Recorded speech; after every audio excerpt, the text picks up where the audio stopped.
Welcome everyone to today's webinar. We're here today to talk about how COVID-19 has impacted the mental health of children and young people and what we can do to help. My name is Rani Kumar. I'm the Head of Policy and Campaigns at NAPCAN, and it's my great pleasure to welcome you all. I'm speaking to you today from the lands of the Gadigal people of the Eora Nation in Sydney, New South Wales. I'd like to acknowledge these lands and pay my respects to elders past, present and future, and to extend that respect to any Aboriginal and Torres Strait Islander colleagues that are on this webinar today. And in National Child Protection Week, I'd really like to acknowledge the children because that is where the culture will live on. So we're here today as part of National Child Protection Week. It is our final webinar for the series and I'm really glad to have you with us. The theme for this year, if you haven't heard it already, is to treat all of Australia's children fairly. We need to be sure that every family and every community has what kids need to thrive and be healthy. This theme came from a collaboration between the Telethon Kids Institute and Frameworks Institute around the core story for early childhood development. The theme really is about building systems and community supports that can enable children and young people to thrive now and into the future. But we can't have a conversation about supporting children to thrive and without acknowledging that we're in very difficult and challenging times right now. In the midst of this pandemic, the ongoing restrictions and lockdowns, there is a significant stress on families, particularly on the mental health of children and young people. The impacts of this will be seen for years to come, but today we need to acknowledge that there is a much greater need for us to work together to emerge from these challenges in a way that allows us to centre the well-being and safety of children more than ever before. Good mental health is a key cornerstone of this. So in this webinar today, we have some great experts, a great lineup to talk about what they are seeing in their work with children and young people, and some really practical strategies that we can all take away and implement in our work and in our lives. We have Tracy Adams from Kids Helpline, Dr. Ali Fogarty from the Murdoch Children's Research Institute, and Dr. Elizabeth Seeley-Waite from the Children's Psychology Clinic. But just before I can get to them, I'll quickly run through some logistics for today's webinar.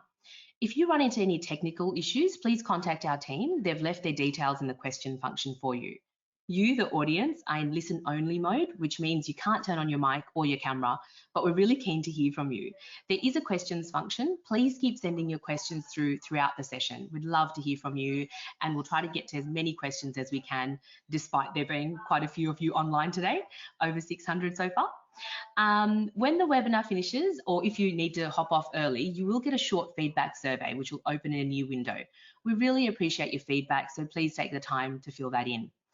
Though today, I would highly recommend you stay till the very end of this one, as we have a special treat, a video by Maggie Dent that she's made in support of National Child Protection Week 2021, and which hasn't been posted online yet, so you'd be the first to see it. Just one last note before I bring on Tracy. Some of the topics and content that we cover in the session today may be sensitive or a bit difficult or upsetting. Please do take care of yourself. If you need to step away or if you need to mute us for a little while, that's perfectly okay. Nobody will even know you've done it. It's really important to look after yourself while participating in this discussion. We've posted some helplines and support services in the chat box as well if you need them. So we're going to start with Tracy Adams. Tracy brings a wealth of experience and more than 30 years with Your Town or Kids Helpline. She was appointed CEO of Kids Helpline in 2008, and we're looking forward to hearing from her.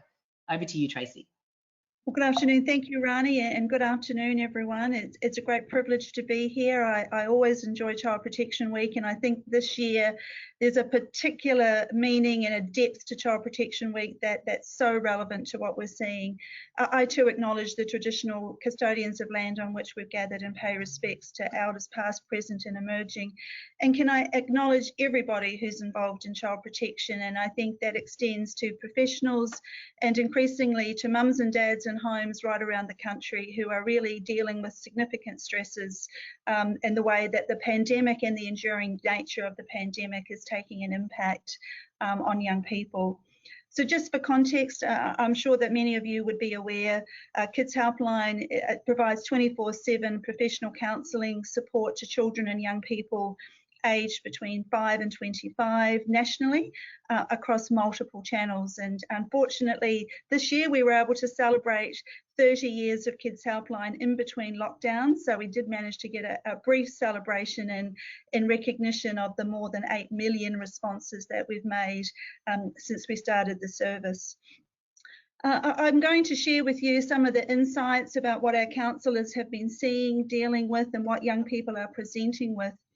But before I do that, I also want to really acknowledge young people. We've spent a decade working to break down the stigma associated with mental health, promote help seeking, and we are really starting to see the benefits of that in the way young people seek to use resources and reach out to counsellors. And when I share with you the numbers, I just ask you to put it into that context, that framing of the courage, the strength and the resilience of young people to truly embrace help seeking and to understand where they're at and how they can certainly make changes to how they're feeling and managing different situations. I think the other thing for me, and I'm sure we've all heard the term, the new normal. I don't think there's anything normal about the environment that we've been in, and certainly from the lenses of children and young people who are presenting to young people, I certainly hope this is not our new normal, because this normal is a normal where there are stresses, where there's isolations, and where the enduring nature of young people being socially isolated away from the things that they know, love and care about is certainly making a very big impact. I guess for us, from the pandemic side of things, we certainly started to see an increase once the pandemic started in 2020. So traditionally, Kids Helpline would receive about 32,000 contacts a month from young people. When the pandemic started, we really now average about 42,000 a month. So sizable numbers of young people reaching out for support. What we do see is the level of distress increasing in young people. So at the beginning of the pandemic, young people really sought help to just understand what was going to happen. They were genuinely fearful for their families. They were fearful about what was going to happen to them. And there was particular concern in relation to matters like their grandparents being, what would it mean? We're seeing images from overseas that were deeply distressing for young people. But as the pandemic has moved on and enforced lockdowns and the removals from school and those social isolations have taken shape and form, we've really seen distress levels increasing, and a lot of that's to do with isolation, feeling very anxious about the environments that they're in, the stresses of the family home. It's a very difficult time for parents as well, and young people frequently mention to our counsellors that they worry for their parents and that they don't want to add more stress to their parents in that environment. We have a great privilege at Kids Helpline that parents are often the referral point for young people to use the service. And we really value and appreciate that and understand that the role of Kids Helpline is that safety net role. And that includes in the way that parents actually engage with young people about their help seeking and encourage that help seeking and that access to professionals when they can. On average, our counsellors are receiving 46 contacts a day related to suicide concerns, where young people really express that those thoughts, those feelings are something that they are dealing with, that they are struggling with. And that is a sizable increase. What we have been able to track during the pandemic is that this really, we can identify the great numbers that are increasing in those communities for whom those lockdowns have taken a lot of time away from the normality of life. So particularly in regions like Melbourne and increasingly now into New South Wales. Of concern is also the amount of presentations of young people where it relates to sexual abuse. And year on year, we are seeing increases in the amount of young people here again who are presenting from those environments where young people are dealing in unsafe homes, unsafe experiences, and unfortunately being away from environments of other places of safety, being able to go to school, being able to have those other social contexts, and also being visible to other people has now been removed from some of the most vulnerable children in our community.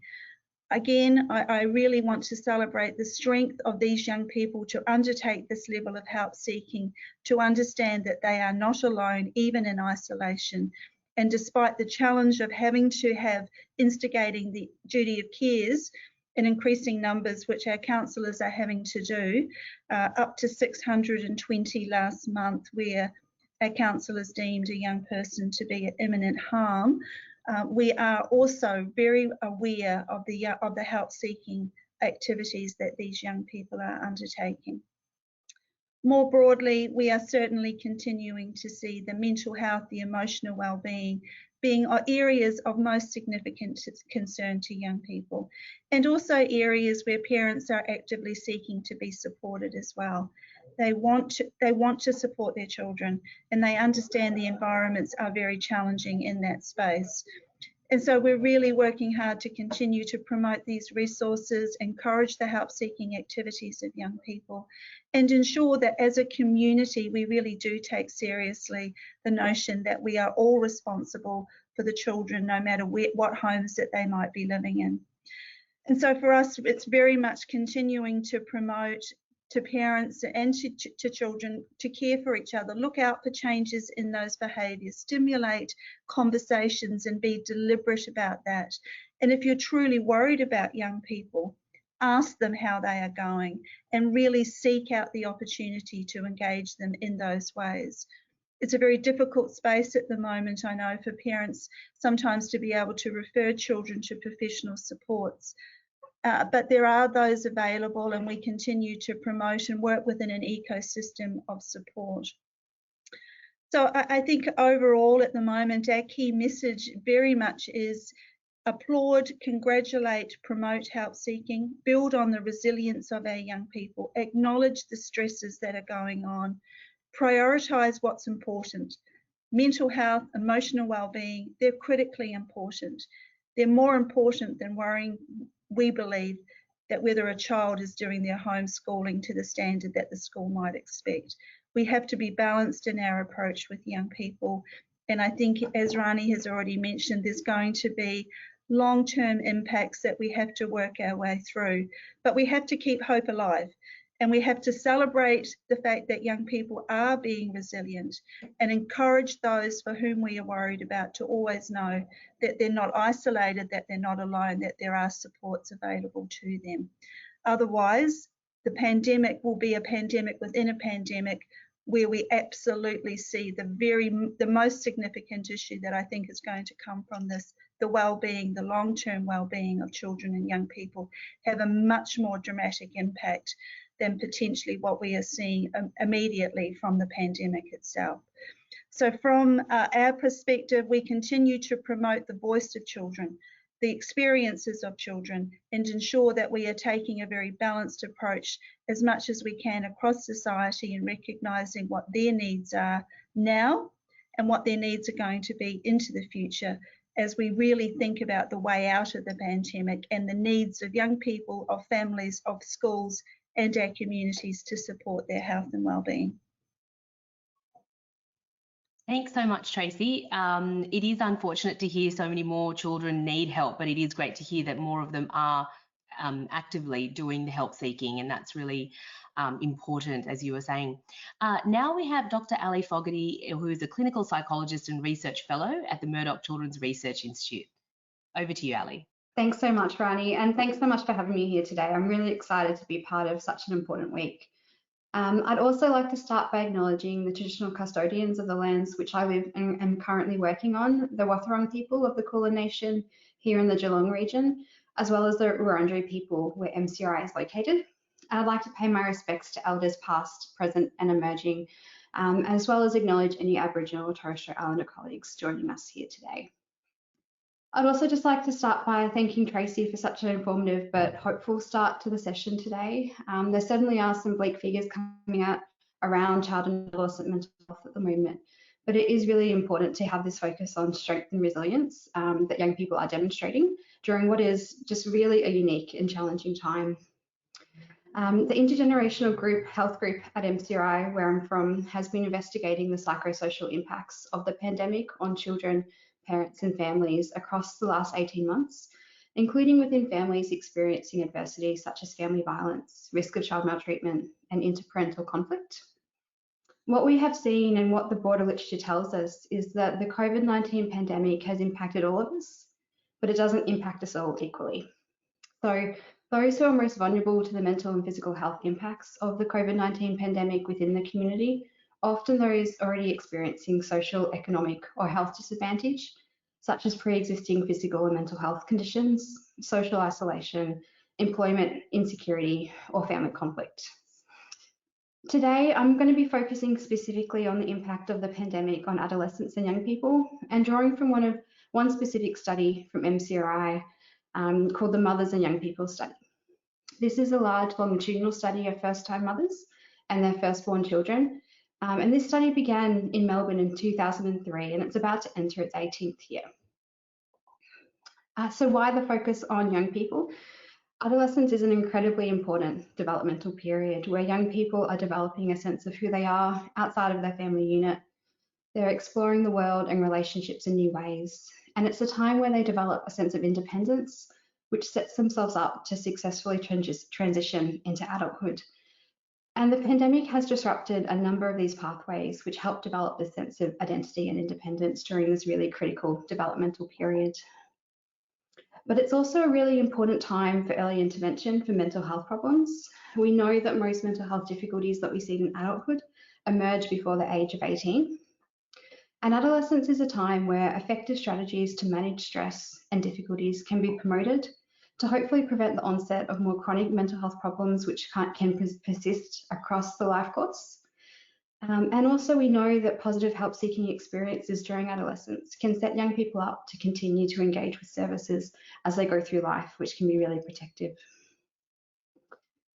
So when the COVID-19 pandemic first commenced last year in 2020, we decided that it was important to understand how this was impacting young people in Melbourne. And we commenced a COVID-19 sub-study of the Mothers and Young People study and collected data from our cohort during Melbourne's second lockdown last year. I think as most of you probably know, this is quite a prolonged lockdown and not dissimilar to the lockdowns happening at the moment in Melbourne and Sydney. And as part of this sub-study, we asked young people about their experiences of the pandemic, including remote learning, daily activities, their relationships with family and friends, and we also asked about their health and well-being. We used 2 measures around mental health, one looking at depressive symptoms and one looking at anxiety symptoms. And these measures have demonstrated to have good validity and reliability, but I will just say that they're not diagnostic tools. And so I just want to acknowledge that. They do have what we call clinical cut points, which tells us that those scoring are above a certain point are experiencing difficulties which we would consider to be significant. And what we found within our study was that 2 in 5 young people were experiencing significant depressive symptoms. 1 in 5 were experiencing significant anxiety symptoms. And 1 in 5 were experiencing thoughts of suicide or self-harm most or every day. And these were figures that were quite considerably higher than numbers coming out of Australian research prior to the pandemic.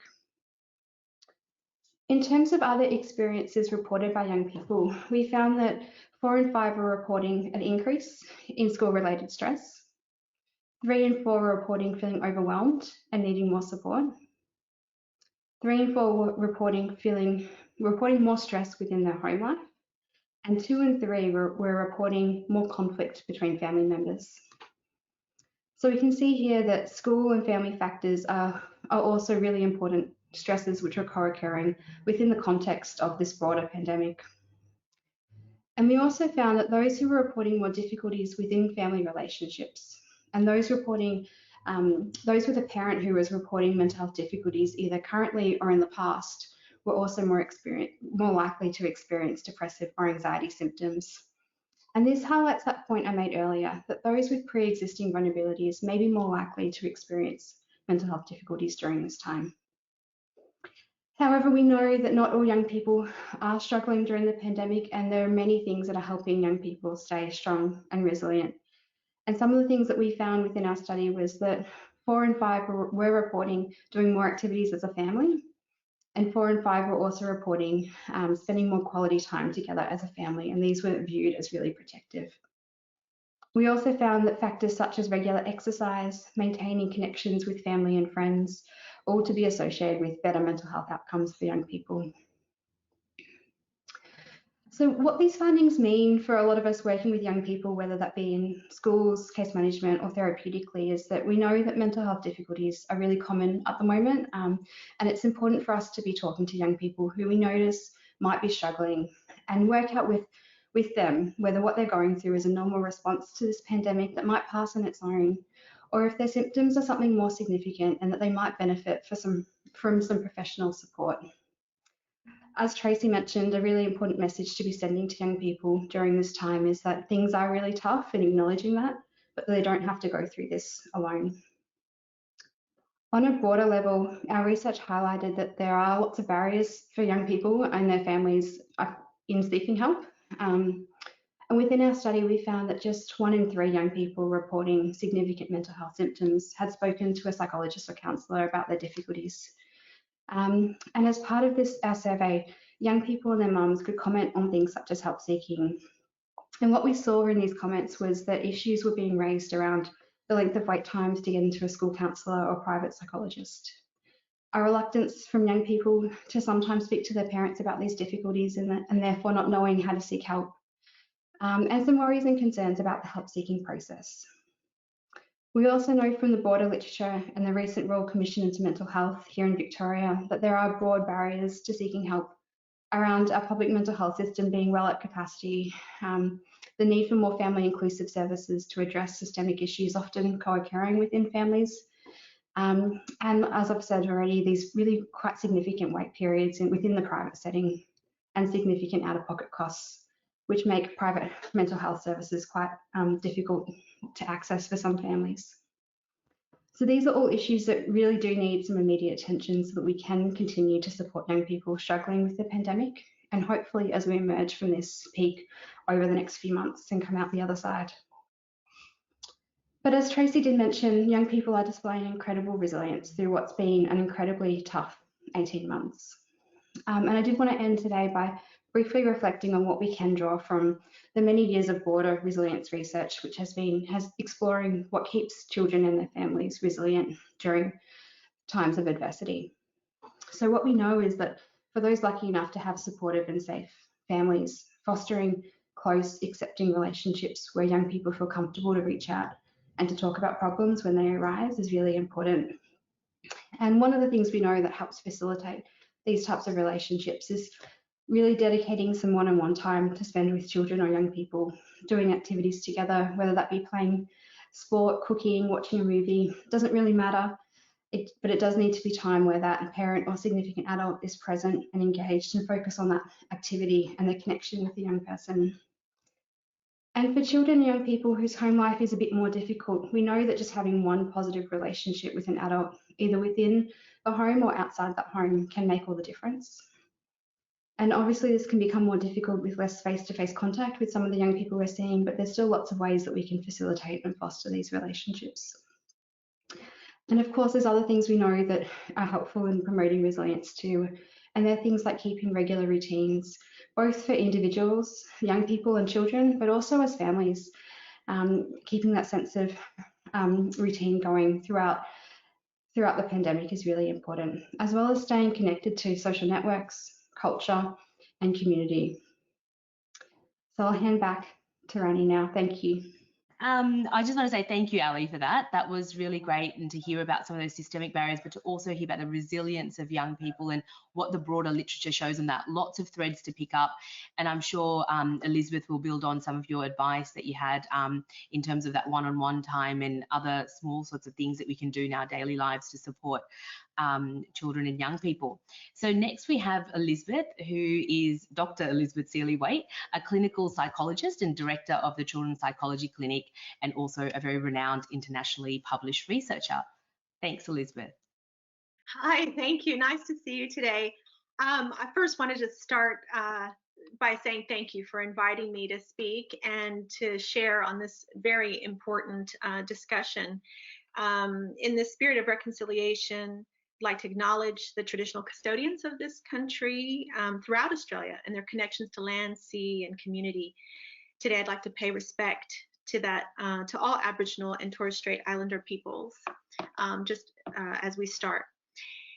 Look, we've heard a lot today from very learned people who are doing wonderful research and who care deeply, obviously, and quite passionate about children and what they've been going through during this really remarkable time in history. If we take a moment and think, as you know, most of us will be adults, I think, on this, probably none of us can say we've ever experienced anything quite like what we're experiencing now. You know, most of us have lived on this planet for a while now, and maybe we've experienced hard things before, you know, personally or professionally, or but nothing quite of this level. So if we take a moment and think about what it would be like to be a child, hearing bits and pieces about COVID, hearing bits and pieces about illness and death, we can, I think, be quite humbled and think about, my goodness, you know, what would it have been like to have had that maybe thrown around or all over the place growing up. Maybe some of you have experienced, you know, some difficulties like that, depending on where you grew up in terms of culture or region. But it is an unusual time, and we do need to do some things as parents, carers, and also workers with children to help them get through this time the best way they can.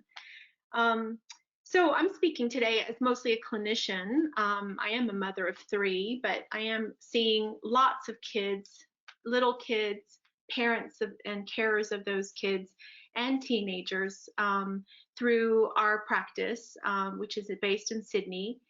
The help seeking has been incredible. Just to echo what we heard earlier, we've even had kids call for their own appointments. Never really saw that before. And it is encouraging to see that children, I think, have received a message over time that they are encouraged to seek help. They know that that's normal to get help from others, and that that's something that they should do, which is just huge. That's already a huge positive piece, I think, to take home today. We have seen lots of extra anxiety in children, as you can imagine, and kids who maybe had never really had difficulties before are now presenting with anxiety. Kids who had had anxiety previously, and maybe we'd worked with them before, they are representing now with more anxiety and perhaps a regression back to where they were previously prior to some work being done. There are lots of things that can be done for kids, and a lot are out there already, and many of us know a lot of them already. But I thought today I could just hammer in some ideas that maybe you know in your intellect that you should be doing, or that you should be encouraging some of the people you work with to be doing. But you know, I think it'll be important to remind ourselves that we need to do these things, and maybe experiment even and do them yourself and see the benefits. So I'll probably split these up into like the micro things that you can do and the macro things that you can be doing as well. So we'll start with the micro, the little things, and we've all heard of them before, but we really need, I think, to kind of get quite diligent and committed to doing some of these things, which include keeping some of that sleep hygiene, you know, up. Whenever we're working with anybody, that's kind of the first thing you see slipping. And to be honest, you're a little bit like a leaky boat. You can be a beautiful boat, you can be one that you're really proud of, but if you've got a leak, i.e. you're not sleeping well, you've got a big problem, okay? So we need to encourage people we work with, or even ourselves, to make sure our sleep hygiene is good. We're getting enough sleep. We're actually following a routine of sleep. Children really, really need that. They need us to model that, and they need to be led to having good sleep, okay? These are habits that can span a lifetime. So we really want to instill that early. Now, because our routines are all messed about, you could almost see how you could stay up later, you could be watching more Netflix or what have you, and kids too might kind of get a feeling of like, oh, are we on holiday? Maybe I can stay up later. I promise you, the benefits outweigh the gains, the immediate gains. You really might be inviting extra problems by not keeping sleep pure as possible, when possible. Um, eating, eating well, eating at the right times still need to happen, even in a pandemic. This is important. These things anchor our lives and sort of give feedback, especially to children, about the passage of time and what to expect and what to look forward to. So they've gotten that at school. Let's not strip them of that at home where possible. And clearly, it's always very hard to do these things when you're juggling and working. Trust me, I understand. But we need to try. And it's good for us too. We have to get out of the mindset of like, I don't have time to have a snack. Have a snack, have a sit down, have a morning tea. Like they used to get morning tea at school if they're in lockdown right now. And sit down with them and have that time with them. By the way, I'm probably speaking like everybody's in lockdown. My apologies. I've been in lockdown a really long time, so I'm kind of in that mindset, but I understand some people are not, which is good. I hope you don't. Playtime. The importance of play cannot be, or can be underestimated. It can't be overstated. So important. So to be honest, if any of you go and see a psychologist, that's probably what you're going to get at the very beginning with a child. They're going to tell you to go play with your kid. Do you really need someone to tell you that? Maybe you do. I'll tell you. Go play with your kid. Your kid will appreciate it. That is their world. That is their joy. That is their intimacy time with you, to show you that, to kind of let you in on that. So that's really healing and therapeutic, to be playing with your child. So put the phone down, all of that, just kind of trying to get mindful. If you've heard about mindfulness, I'm sure most of you would have, but it's time to get focused on just enjoying and letting go and playing with your kid. That will do a lot for children. Extra cuddles, extra reassurance. There's no problems with that right now. We're living through something where we're really all really stressed, and there's lots of negative messages. We can try to compensate for that by giving extra reassurance and cuddles at this time, definitely. So these are some of the micro things that I think are really important and that you've heard before, but I think that you've got to just know that you've been told today, go and do them, or go and encourage people you work with to go and do, because these are those basics that are really, really important. As was mentioned earlier, having that dialogue, talking, connection, that's our key through this pandemic. It's going to be about children feeling like they've got one person at least that they can connect with. So if you've got, a lot of kids or a couple kids, I've got several kids and some teenagers, maybe one's not getting along with one or the other or what have you, you've got to almost keep a little bit of an eye out to see, well, does everybody have at least one person to be talking to and to keep them sort of engaged? The macro, we'll go to that for now. I think it's going to be really important for parents and for those of us working with parents to remember we've got to shift our expectations. What's important now is, yes, like was mentioned earlier, coming through this without an incredible amount of emotional and mental health issues at the end. We could try to prevent some of those things by having and modeling a very different attitude about all of this. You could have an attitude where you bring down expectations for yourself and your work and that kind of thing, and instead prioritize time together. Prioritize play, cuddles, talking, playing games, board night games, those kind of things. Rituals with the family. I think we need to put in, Taco Tuesday, or we're going to ride bikes on Sunday. We're always going to do that. We're going to do pleasant event scheduling. Like, I'm sure most of you have heard of that before, but it's a really basic concept that prevents depression, where you basically set up a schedule that you can look at, you can see, you can pass by, maybe it's on your refrigerator, and it shows you, I've got something to look forward to tomorrow. We're going to have, tacos, or I have something to look forward to on the weekend. We're going to go for a bike ride on Sunday. Why wouldn't we put these things down? We need to. Maybe they're small. Maybe you can't even go for a bike ride because of where you live and your lockdown. Maybe it has to be, we're going to have a picnic with all our stuffed animals on the lounge floor on Sunday. Look forward to that and bring your stuffed animal. We've got to have things like this on calendars for children to be able to see the passage of time, to see that there's something to look forward to, have a future orientedness about things, and be excited. Be kids. And frankly, it rubs off. It makes us as adults, I think, have a lot more fun too. So that macro mindset, that mindset of like thinking about it in a big way, like perspective, basically, we should have some at this point. Let's impart some of that with our kids by modeling perspective. So we're not going to try to, I think, to get on top of all the academics. We're going to just try to get through, and we're going to get through as best we can mentally and emotionally well. That's the hope. There's a few other little things I thought that might be useful to talk about.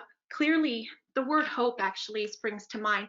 I think this is probably, to me, the most important thing I want my kids to get out of this experience, and kids that I work with, is a sense of hope. I think without that, we're in trouble. So we've got to essentially get there ourselves. As adults, as parents, as carers, as workers with children, we need to find the hope and the feeling of like, we're going to get through this and we're going to be fine. A lot of us have been through hard things, and we do know that things get better. It's just going to take time. But we have the luxury of remembering those kinds of things where children do not. They live more in the now. They've only had a few years maybe of even being, fully, individuated or autonomous in their development and feeling like they're separate from you. So that's not very long. They don't have a lot to draw on. We've got to have that and then impart that through how we parent or how we care or how we talk to kids, and really thinking about hope as being a number one take home for them when we're working with them. I think that probably wraps up mostly what I was wanting to get across today, that there's small things that we can do. Those small things add up. There's literature, actually, research out there.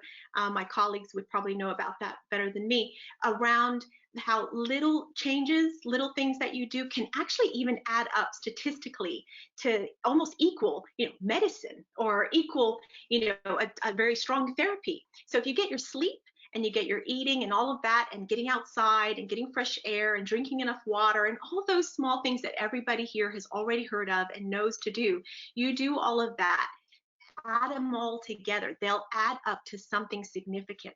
Okay, so that's important to remember. And then this macro approach as well, having a good attitude about what we're getting through. Over to you. Thank you so much, Elizabeth. That was really helpful, and those practical tips are so important. Like you, I've been in lockdown for a very long time, and I think it really resonates with me when you say that it's been this ongoing. What I've been hearing from Ali and Tracy as well is that this isn't a normal time, and we need to acknowledge that. We need to be able to say that these are really difficult times, and to kind of give adults and children and young people that space to acknowledge the difficulties. I think Tracy said that this new normal, there's no such thing. And I've sometimes referenced to people that it's almost like when the Titanic was going down and the band's playing and everyone's acting like we're all fine, there's nothing to see here, but really there's a lot going on, and it really does help to validate that. So I'd like to bring Tracy and Ali back in as well, so we can have a bit of a chat. We've got some great questions coming through. But while they're hopping back on, I might just throw to you, because at the end you were talking about those routines that we can set up and that modeling that adults need to be able to do to support children and young people, because they might not have had that sort of life experience and ability to regulate just yet. But there's a question here about, we've heard from the speakers that the pandemic doesn't impact us equally. And have you got strategies about how we help and look out for others, particularly our own children, when we may be struggling ourselves? Yeah, I think that's a great point. I think, I didn't say it quite as bluntly as that, but essentially we've got to be well within ourselves in order to really be as helpful as possible. But you don't have to be perfect. You can actually, still be in a work in process, like most of us, in progress. But I think what we have to do is remember that what you want them to see and appreciate, and kids be able, kind of are sponges, take in a lot of things is our hope for something better, or that even sharing with our kids, I'm getting some help with a psychologist right now, it's really helpful to me, or this is what I'm doing to feel better. You can tell mommy or daddy or whoever isn't feeling so good sometimes.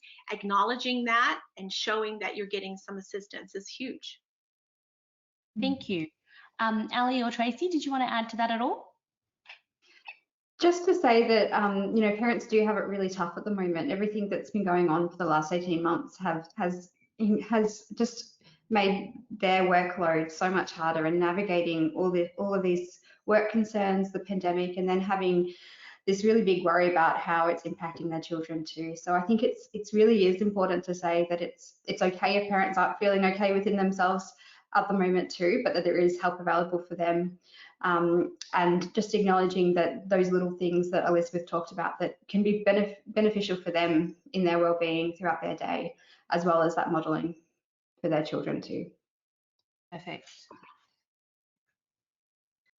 And I guess I'd just make the point that sometimes parents tell children what they think they want to hear versus what children actually are picking up on. So I think there is a need to try and maintain that degree of just openness and honesty, because your children are picking up on that, and sometimes that's what they'll express to others, that I you know, mum and dad tell me this, but I really feel and see something quite different to that, and it actually creates even more worry for them in that context. So I think, you know, as has already been stated, that vulnerability as a parent to just acknowledge that, yeah, times are tough, and I'm feeling it too.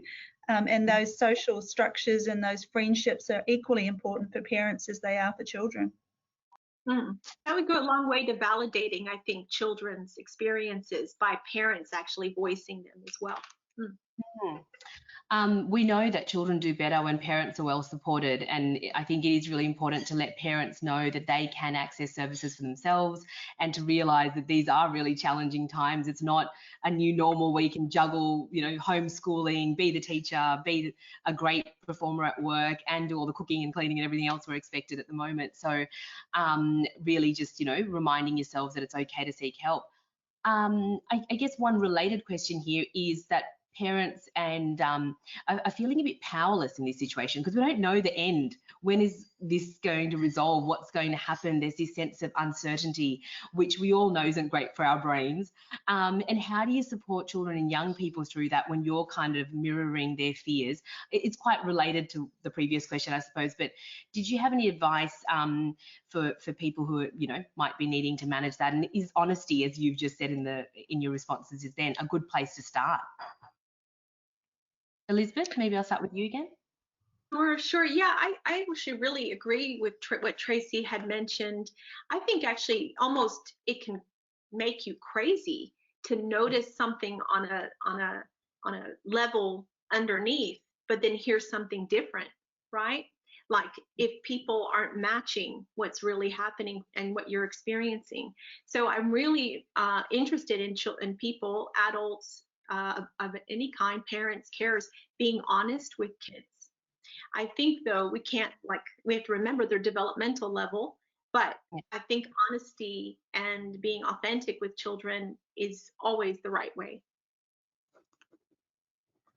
Tracy, did you want to add anything to that, or?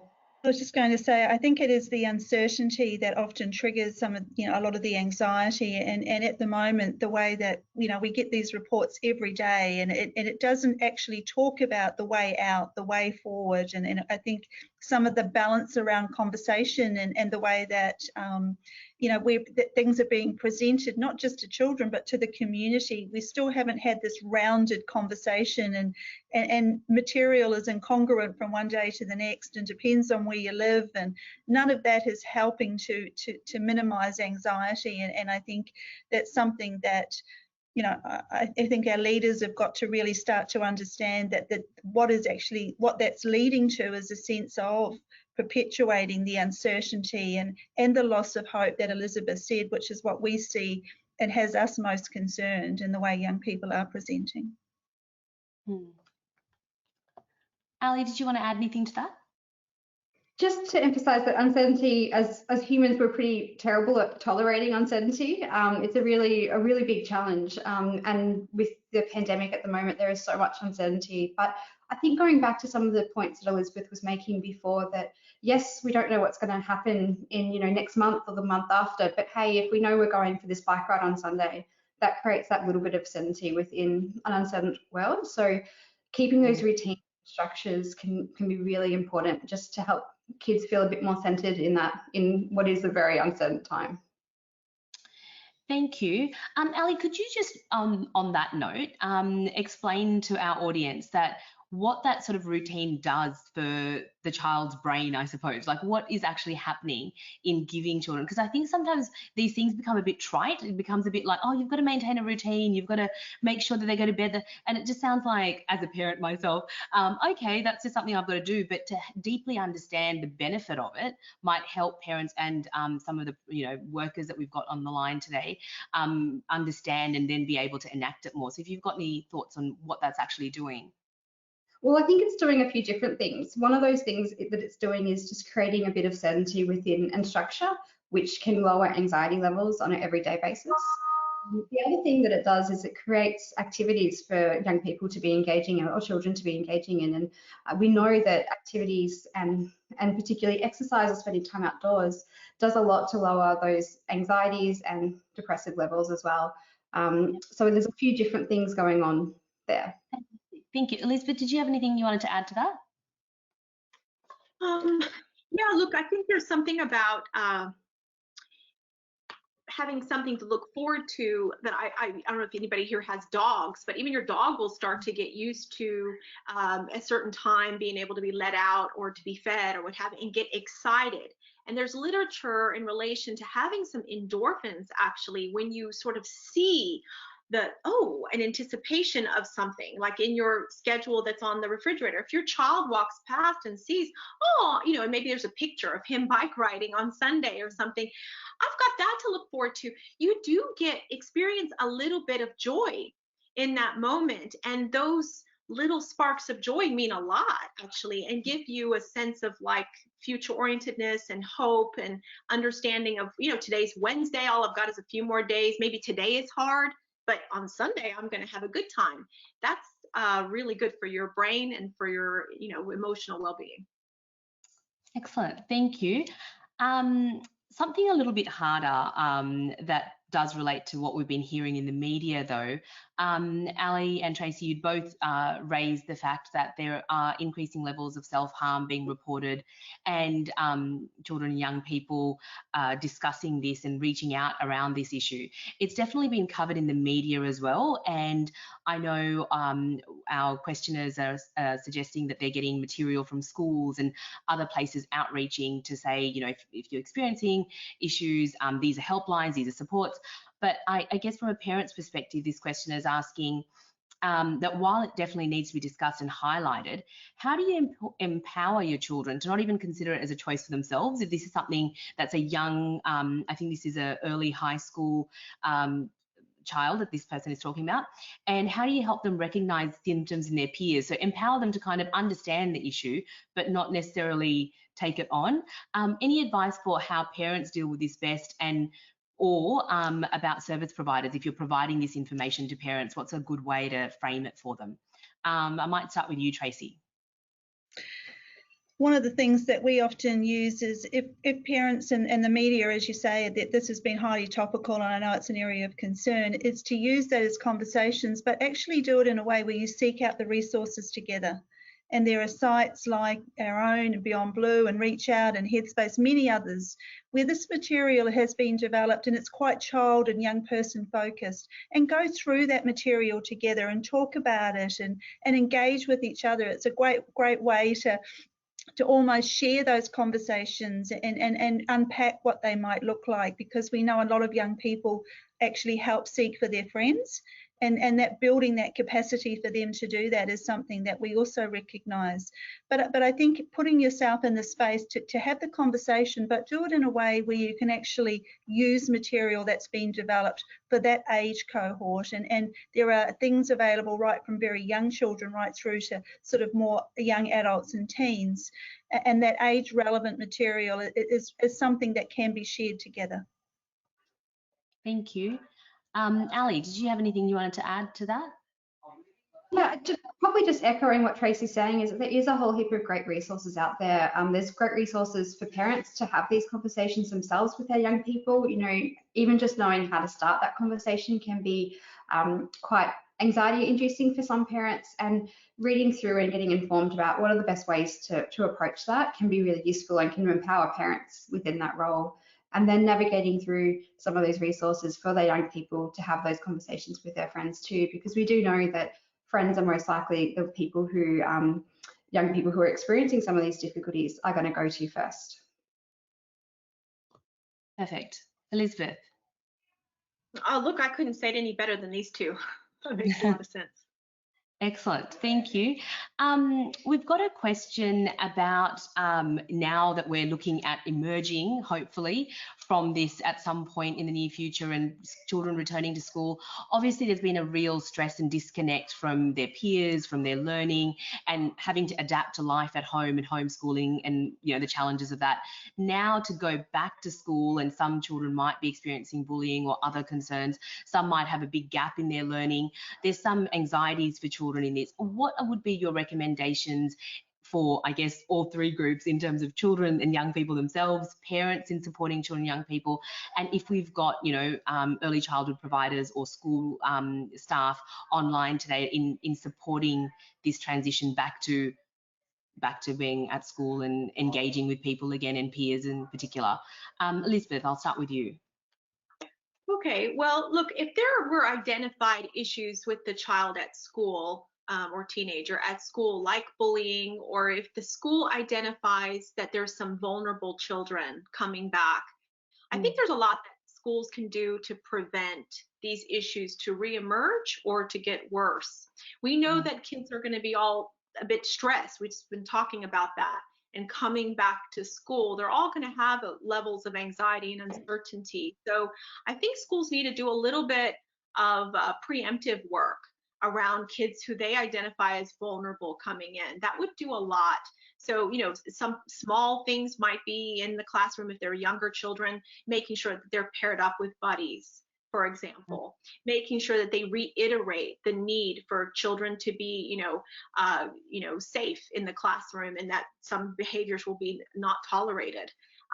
When kids are older as teenagers and you've identified that some of them are more vulnerable, I think you're going to need to have these welfare checks with these teens pretty regularly. I would be doing that if I were working at a school, because I would be thinking about where did they just come from? What was life like at home? Was there domestic violence? Was there, they've just been at home without having much, like Tracy had said, other people seeing them. So I'd be sort of checking in with them as much as I could. And just any advice for children or young people in how parents might be talking to them about what's coming up and going back to school? Yeah, look, I think for younger kids, I think it might depend a little bit on the child, but I think that you need to prepare them a little bit, obviously. I think you could, with little kids, I've got one little kid, I'd probably do some sort of role plays and sort of reminders of like what is expected at school, because I don't know about other people, but my little one has probably unlearned a lot of social skills in the last 10 weeks or so. So I'll be working on that, about how to be quiet or sit still and that kind of thing. That'll be interesting. But as they get older, I think those have to be conversations more, asking basically your teenager what they're looking forward to and what they're not looking forward to, and trying to engage and talk about what the issues are that they perceive will be problematic. Excellent. Tracy or Ali, did either of you want to add anything to that? I think it's really almost treating it the same as Elizabeth said, that whole development of start having the conversation once you know that this timeline's getting up, almost re-establish the routine of going to school in advance, and really, encouraging children to start preparing to return to those environments, because, there's going to be almost some anxiety about going back to school. They haven't seen people for a long time, and perhaps just even acknowledging and creating the space where you just acknowledge that it's going to take time to just re-socialize back into environments where they haven't been in many cases for quite extended periods of time. and just those period of adjustments, the whole checking in, how is things going, and just recognising, acknowledging that everyone's going to have to find their space. It's like people returning back into the office. It's taken time for a lot of people just to get back into that space. And so I think we've just got to be mindful that children and young people are going to have exactly that same experience, and to create that environment of preparation, acknowledgement, and checking in, and then just working through that, and not having unreal expectations that you simply go from homeschooling for months on end straight back to school and everything reverts back to exactly the way that it was before. I think that's going to be highly unlikely, and just as we've seen in workplaces, that's not really the way things have been. Excellent. Ali, did you want to jump in with anything at all? Just to say that, we did find in our study that lots of young people were reporting homeschooling to be less stressful, well, some young people anyway, and that there was some pros for them, and that those young people in particular are going to find that transition back to school quite anxiety-inducing, and normalising that, and that it is going to be strange to be in a classroom with a whole heap of people all of a sudden, and it might be harder to concentrate. There might be difficulties reconnecting with friends, or reconnecting with people you haven't seen for a while, or with teachers. And problem solving with them. What would make this easier for you as we're going transitioning back?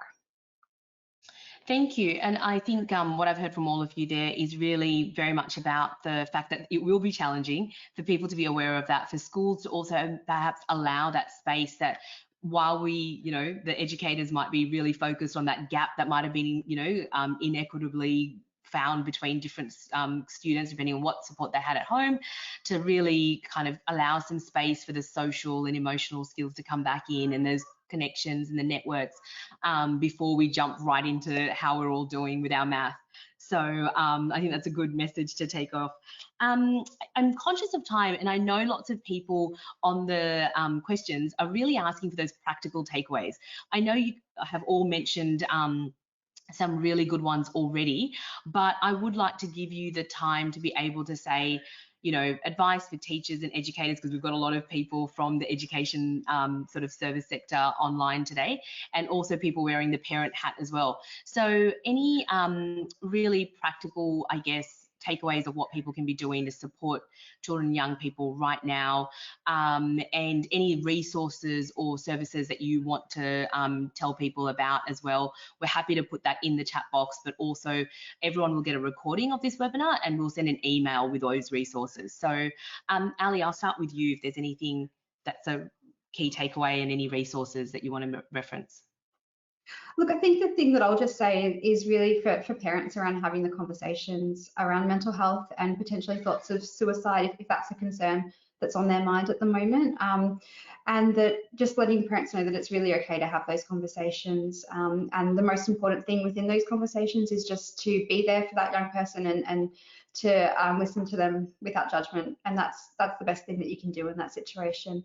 And that there's resources, Headspace in particular has some great resources around how to start those conversations, which could be really useful. Perfect. Thank you. Tracy. Absolutely agree, and that whole conversation piece has been a piece that the Mental Health Commission have really promoting. And if you go to the Head to Health website, organisations like Headspace, Reach Out, Kids Helpline, all of us have made our resources available for one location. And because starting those conversations can be difficult, and it's creating the space, be deliberate, and no matter how hard it might be, the young person truly will appreciate the fact that people have been deliberate in creating that space for that conversation. And maybe it doesn't happen the first time, but it might happen the second or the third or the fourth, and just be there and accept the fact that even when you ask the first time, you may not get anything back, but you've put yourself into that vulnerable position to ask, and that goes a long way. And the only other comment that I just reinforce is that the whole self-care of a parent is so integral to the confidence of the child, and I don't think we should underestimate, and it's not selfish and it's not anything other than to be a good parent requires people to just have their own space and to use their networks and the social structures around them. Thank you. Elizabeth. I just love what they both just said. I feel like that makes so much sense and so important. only thing that I feel like we haven't said today that I think worries me sometimes are the access to, everybody's access to, a lot of people have access to the internet, and kids are on their devices a lot right now, etc. That we're all in survival mode, and it makes sense. I think we've all thrown out the window, oh no, no more than 3 hours a day or what have you.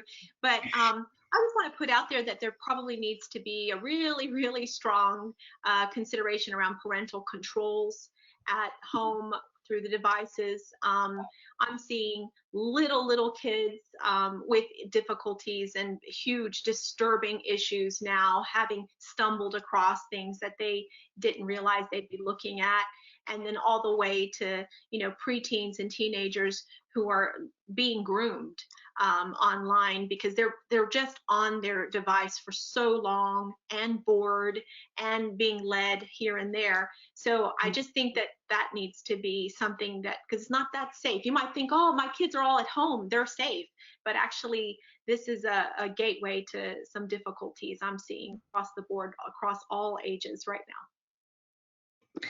And the E-Safety Commission has some great resources in that space as well. Yeah. What was it? Sorry, say it one more time. The E-Safety Commissioner's website has great resources to help parents. And of course, the thing is that, those privacy settings on your devices, it's a great opportunity to everybody in the household to do a little bit of upskilling on all the things that keep our children safe at home. Because unfortunately, as Elizabeth said, there are increases in the grooming and unfortunately online behaviours towards children. Thank you. That was a really important point to raise, Elizabeth, and we will include links to the E-Safety Commission's resources in our handouts as well. And I guess I just want to wrap that up by saying that what I've heard from all of you is really important to start the conversations. Even if you're a bit fearful about having them, it's really important to have a go. There's resources to support you in doing that as an adult. And as an adult, it's important to look after your own self and do some self-care in order to be able to be there for the child or the young person, a bit like the aeroplane. Put on your mask before you try and help someone else. So do look out for yourself. It's not selfish. There are really great websites where there's support, and like I said, it's in the chat box and we'll email you as well. So you'll have those links. And to set your expectations to a realistic level. We are in really difficult and challenging times. This is not a normal situation. It's okay to reach out and have conversations. It's okay to take time out for yourself and to, just do what makes sense for you and your family in the situation you're in, and to reach out for help where you need. So to kind of understand that this isn't normal and that's okay. So I thank you all for your time today, Tracy, Ali and Elizabeth. That was a really great conversation, really insightful, and I'm sure our attendees took away a lot. That's all we have time for, but it's not the end of the conversation. I hope that everyone that was online will be able to take away some of what we've learnt together forward in their work and in their life, because I know some of you are parents as well. We will be posting recordings of all these webinars to the NAPCAN website. We've had a whole suite of them across the week, so please do check out our website. And you will receive an email of this specific one with a link to any of the materials I mentioned before. There is a short survey that'll pop up when you close this webinar. Do stop by and give us that feedback. We'd love to know what you enjoyed and what you might want to see in future. And thanks so much again to Tracy, Ellen, and Elizabeth. We gained so much from their expertise. As this is the last webinar of National Child Protection Week, I just want to acknowledge all the thousands of people who've gotten involved with this campaign this year. We've had so many people involved right across Australia. We've been really fortunate to have some really important discussions with lots of experts this week, and so we really encourage everyone to keep these conversations going so that every child in every community can have a fair go. Most of all, I'd like to thank all the children who've contributed their ideas for what they would like to see their communities look like through their beautiful artworks. You can see these artworks on our website or through the link that's been placed in the chat box already. We will be sharing that on social media as well, so keep an eye out. And now to that promised little treat that I mentioned right at the beginning, a message from Maggie Dent. For anyone who doesn't know, Maggie is an Australian parenting author, educator, and speaker. She is the host of ABC's Parental as Anything podcast, which I personally love and get a lot of value out of. So check it out if you haven't already. Maggie has generously made a short video in support of National Child Protection Week this year, in which she shares some tips for parents in lockdown and generally in the midst of all this pandemic madness and stress. I'll leave you with this video, after which the webinar session will close. Maggie's video will be available on social media, so please share away once you find that. Thank you so much and stay safe. It is National Child Protection Week, and we know that there are times that things happen in our lives as parents, as family members, and as school communities and communities where things happen that are out of our control. And that's exactly what's been happening with this pandemic. And so while there's a lot in the media that is kind of instilling more fear in us all as grown-ups, our children are picking it up as well. So I just want to give you a couple of suggestions to sort of help our little ones and our tweens and our teens, because remember, they do not have a prefrontal lobe that's complete, that helps them manage things in a really sensible, mature way. Heck, we need to be honest, don't we? We've been struggling with managing and coping.